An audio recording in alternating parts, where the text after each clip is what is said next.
El sonido fue sordo, casi imperceptible, un leve crack metálico, como si algo se hubiera roto en silencio. El clavo oxidado atravesó la suela desgastada de su zapatilla derecha como si la goma fuera papel mojado, y se hundió con decisión, implacable, en la carne viva. Carlos no se detuvo.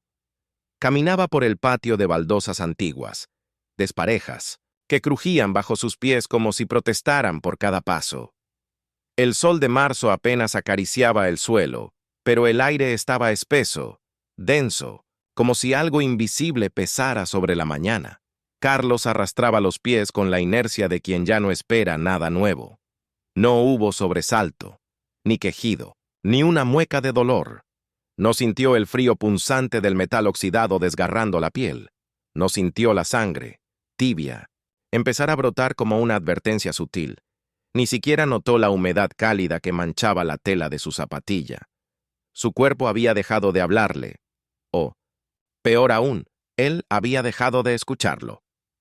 Fue recién cuando María, con el mate humeante en las manos, se asomó a la puerta de la cocina, que la escena se quebró, el grito, rasgado, visceral, cortó el aire con una violencia inesperada. ¡Carlos!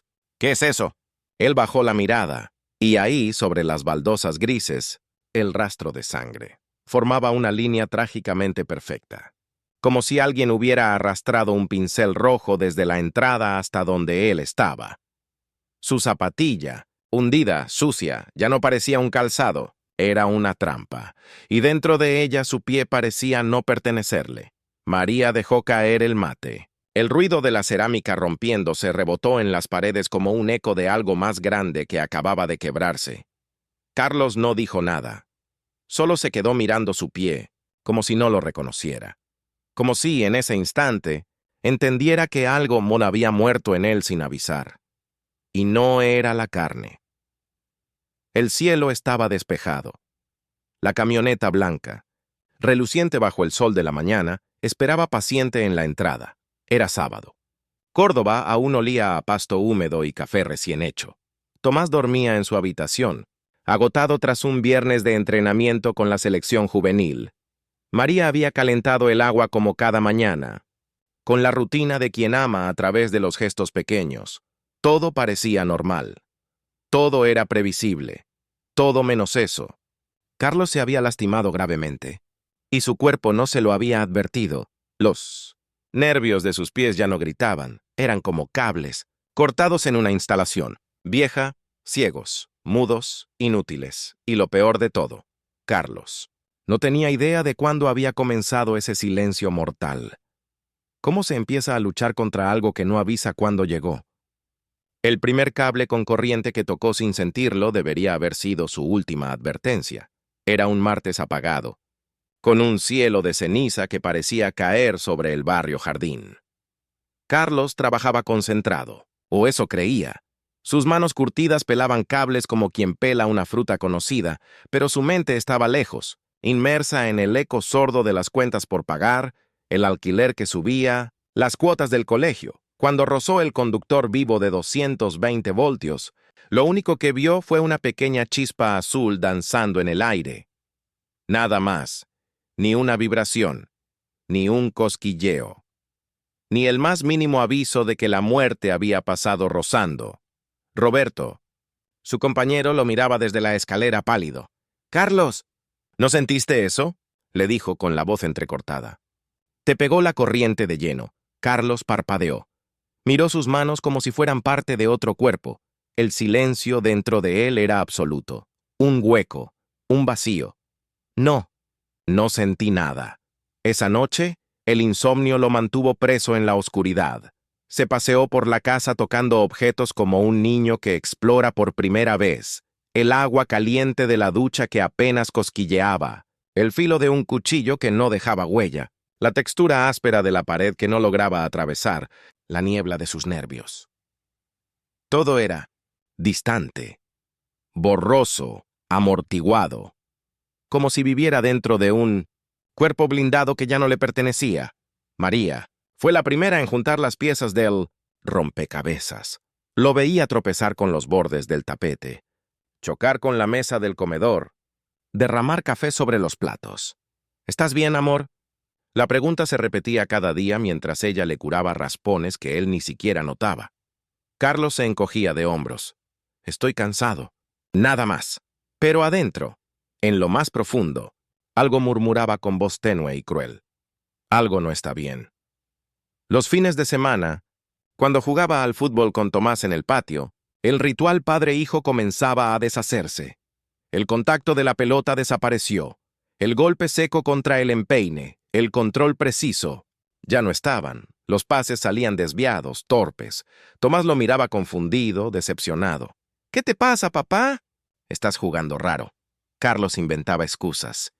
Los zapatos están gastados. Estoy un poco agotado. Mentiras simples para ocultar una verdad compleja. Sus pies habían dejado de ser suyos. La úlcera llegó sin aviso, un miércoles por la noche. Después de una jornada agotadora en una obra del centro, Carlos se quitó las botas y notó que la media blanca tenía una mancha oscura, húmeda como un presagio.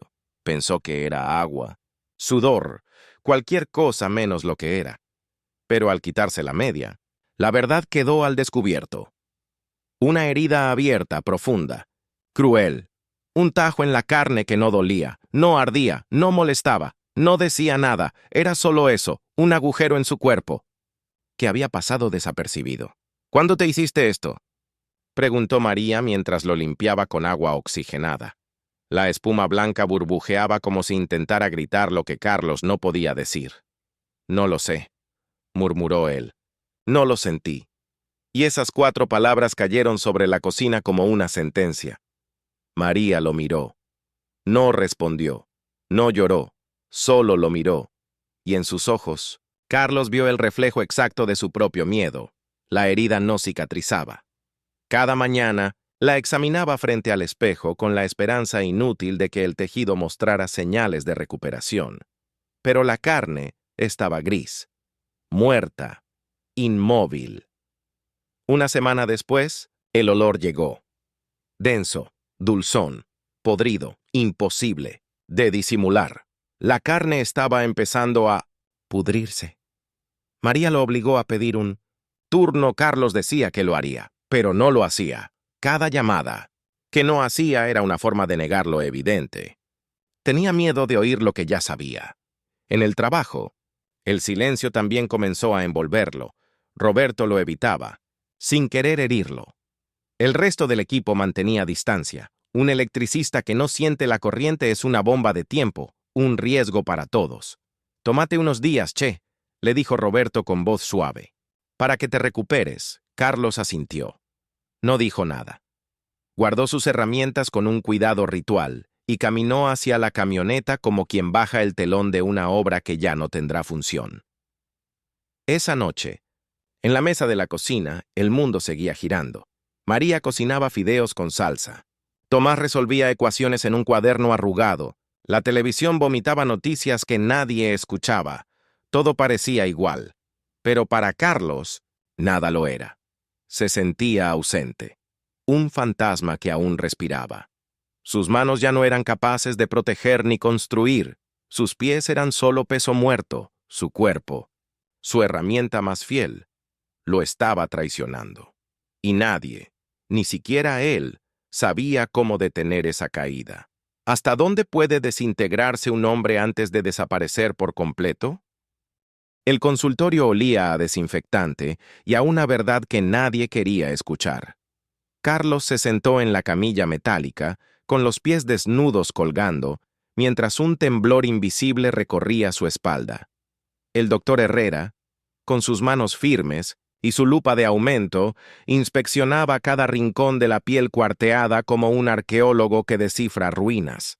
Usaba un palillo de madera para presionar puntos clave en la planta del pie. Cada toque era una pregunta sin respuesta. Carlos miraba hacia abajo, esperando ver algo, un movimiento, un sobresalto, una mueca de dolor que no llegaba. Nada, absolutamente nada.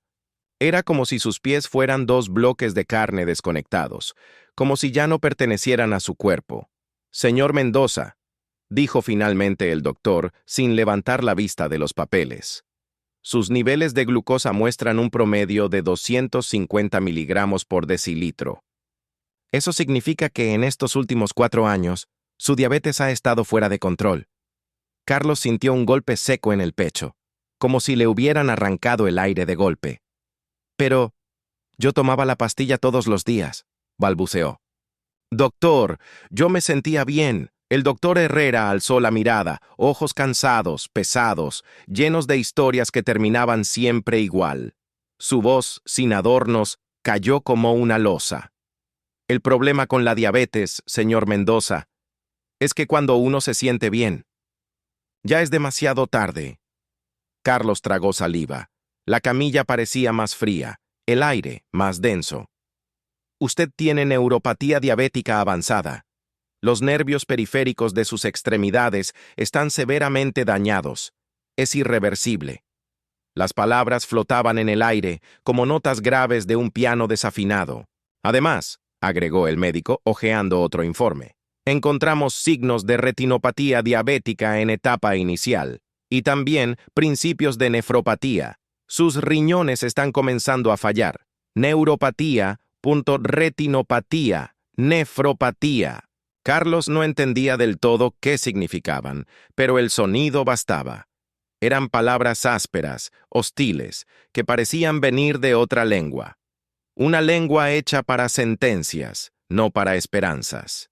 ¿Qué va a pasar conmigo?, preguntó con una voz que no parecía suya. Era más del niño asustado que alguna vez fue que del hombre que ahora temblaba en esa camilla. El doctor cerró la carpeta y se acercó. Habló despacio, con una gravedad sin dramatismo.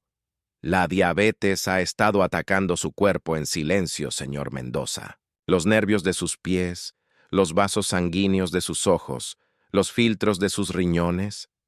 Todo mientras usted pensaba que estaba bien. Silencio. Un silencio tenso, espeso. El zumbido de los tubos fluorescentes retumbaba como un taladro dentro de su cabeza. En el pasillo, alguien reía, lejos.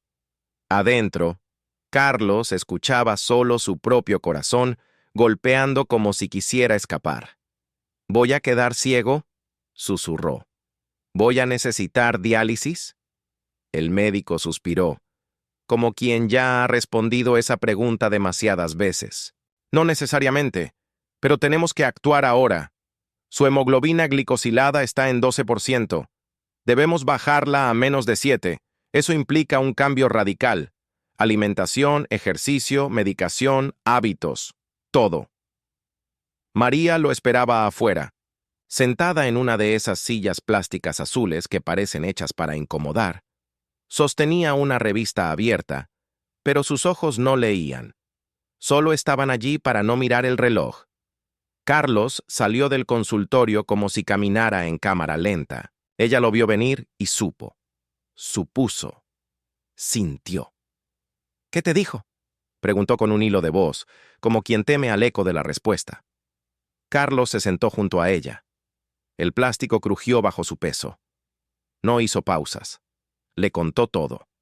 Las palabras salían secas, crudas, como si se le rompieran en la boca. Cada diagnóstico era un clavo más en la cruz que los dos comenzaban a cargar.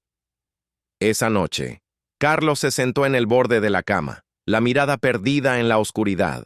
Las persianas entreabiertas dejaban entrar una línea pálida de luz callejera, un hilo de realidad. 30 años trabajando para esto, susurró. 30 años levantándome antes del amanecer, rompiéndome el lomo, y ahora, ¿para qué? ¿Para terminar como un inútil que ni siquiera puede sentir sus pies? María se acercó, despacio. Le puso una mano en el hombro, pero él se apartó. No me toques. No siento tu mano. No siento nada. La rabia le brotaba por los ojos. No era solo enojo. Era vergüenza. Era dolor. Era impotencia envuelta en silencio. Tomás en su cuarto escuchaba todo. Primera vez que oía a su padre llorar. No era un llanto ruidoso. Eran sollozos duros, retenidos, como si doliera más mostrarlos que sentirlos.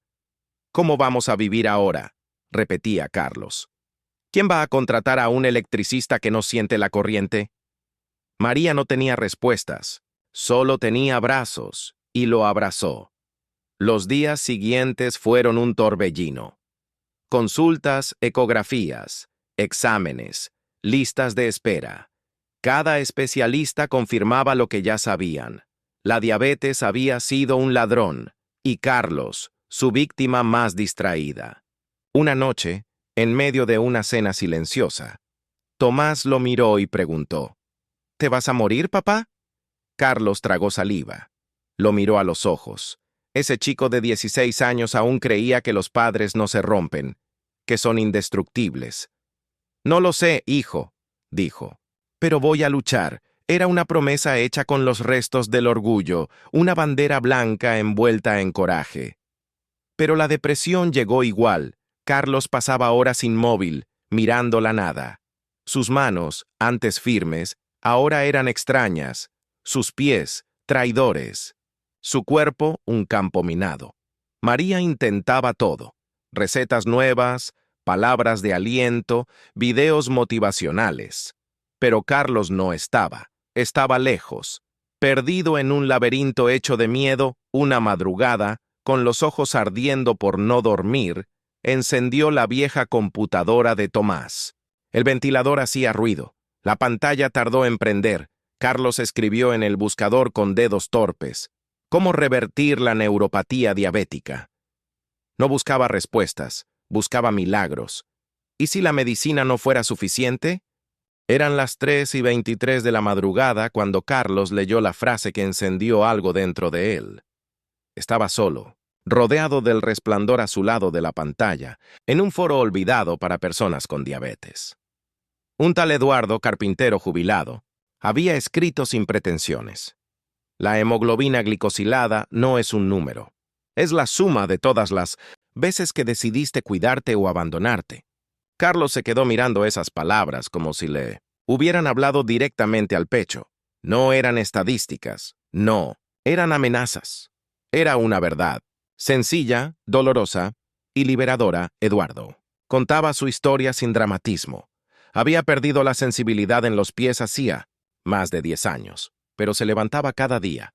Inspeccionaba sus extremidades con una linterna y un espejo, como un piloto revisa su avión antes de despegar. Había adaptado su taller, su alimentación, su ritmo de vida. Había dejado de vivir como víctima y había empezado a tratar su diabetes como un acto cotidiano de amor propio. Carlos no durmió esa noche, pero al amanecer, por primera vez en semanas, no se sentía vencido. Había una pregunta que no lo soltaba. ¿Y si todavía estoy a tiempo? La primera caminata fue patética. No llegó a la esquina sin perder el aliento. Sus piernas temblaban, como si cargaran siglos. El corazón retumbaba, desacompasado. El sudor le empapaba la espalda, pero, al volver a casa jadeando, sintió algo que no esperaba. Orgullo. Al día siguiente, caminó 2 cuadras. A la semana. Llegaba hasta la plaza.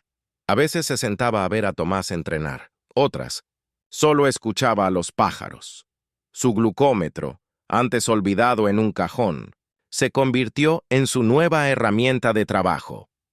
180 después del almuerzo, 140 en ayunas, 120 antes de dormir.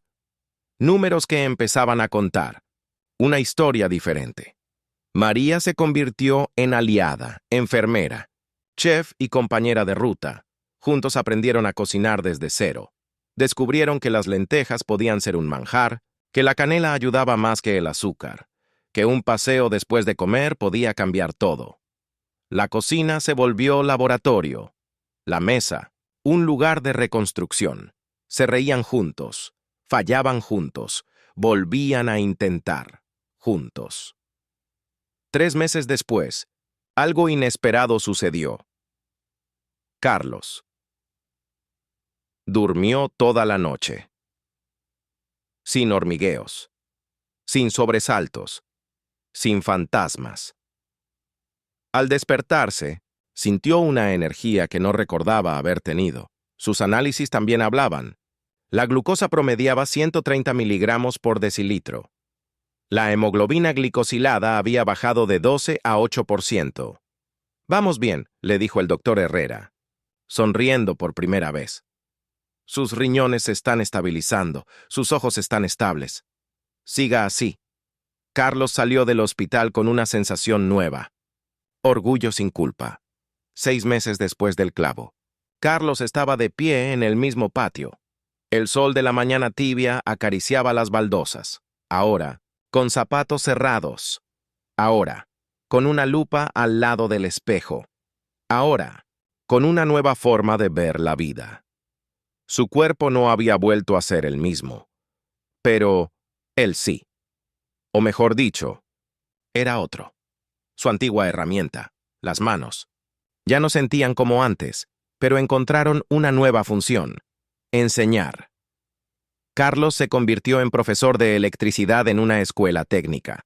Transmitía su oficio, sus errores, su historia, y más de una vez, en medio de un circuito, decía: la diabetes me enseñó lo que el trabajo no pudo, que el cuerpo habla, y que escucharlo es un acto de amor. Tomás. Ahora con 17, tomaba apuntes en la mesa de la cocina. Voy a estudiar medicina, dijo una tarde. Quiero ayudar a gente como vos, que no sabe lo que pasa en su cuerpo hasta que es casi tarde. Carlos lo miró y lo abrazó. Sintió en ese abrazo algo que ningún plano eléctrico ni cable perfecto le había dado jamás. Orgullo en estado puro. María había vuelto a enseñar en la escuela del barrio. Vivían con menos, pero con más sentido. Las rutinas eran distintas, las prioridades más claras. Cada día sin dolor, sin complicaciones, era una victoria silenciosa, un te amo sin palabras. Esa mañana, mientras se ponía los zapatos cerrados, Carlos recordó. Recordó el clavo, la sangre, el grito, el silencio en los nervios, pero también recordó todo lo que vino después. Ese clavo, pensó, no fue el final, fue la puerta. Una puerta que lo obligó a mirarse, a detenerse, a elegir, a cambiar. Ahora sabía que los números sí importaban, que la comida era decisión, que el cuerpo, aunque imperfecto, podía ser escuchado y cuidado. Los pies aún no sentían, pero Skell había aprendido a ver por ellos. Y mientras caminaba hacia la escuela técnica, una idea le recorría el pecho como una corriente suave. La salud no es la ausencia de enfermedad, es la presencia del cuidado. Es estar presente para uno y para los que uno ama. ¿A quién conoces que todavía no está escuchando a su cuerpo?